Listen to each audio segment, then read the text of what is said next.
भाजपचे प्रदेशाध्यक्ष रवींद्र चव्हाण हे सध्या दिल्ली दौऱ्यावर आहेत। दरम्यान राज्यसभेच्या नावांची यादी घेऊन रवींद्र चव्हाण हे दिल्लीला रवाना झालेत। रवींद्र चव्हाण राष्ट्रीय अध्यक्ष नितीन नवीन यांची भेट घेणार आहेत। राज्यसभेच्या 4 जागांसाठी 24 जणांच्या नावांची यादी तयार करण्यात आली आहे। त्यामुळे दिल्लीतील वरिष्ठ नेते आता 24 नावांमधून 4 नावं फायनल करणार असल्याची माहिती आहे। या संदर्भात अधिकची माहिती जाणून घेऊयात आमचे प्रतिनिधी विनायक डावरुंग यांच्याकडून। विनायक, काय सांगाल? राज्यसभेच्या नावांची यादी घेऊन चव्हाण दिल्लीला रवाना झाल्याची माहिती आहे। मोहिनी बरोबर आहे। भाजपचे प्रदेशाध्यक्ष रवींद्र चव्हाण जे आहे ते दिल्ली दौऱ्यावरती आहेत। आपण जर पाहिलं तर गेल्या आठवड्यामध्ये भाजपची कोर कमिटी जी आहे ती राज्याची झाली होती आणि त्या राज्याच्या कोर कमिटीमध्ये काही नावं जी आहेत ती चर्चेला गेली होती।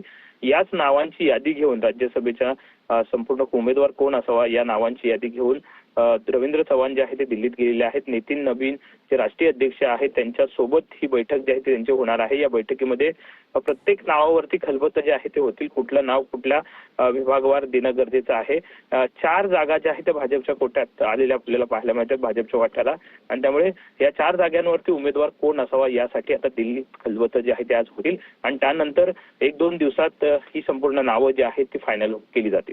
नक्कीच, धन्यवाद विनायक दिलेल्या या सविस्तर माहितीसाठी।